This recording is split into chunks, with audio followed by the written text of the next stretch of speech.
ఏం చేసిందో దాన్ని అడగండి, నీ ముద్దుల కూతుర్ని. ఏం జరిగిందో చెప్పమ్మా.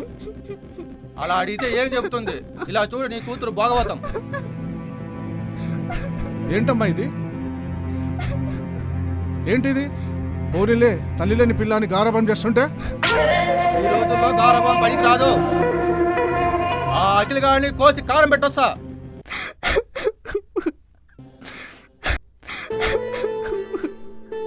ఏంటమ్మా ఇది?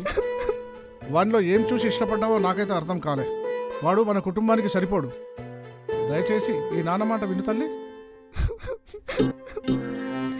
అసలు మీకేం తెలుసు నాన్న అఖిల్ గురించి?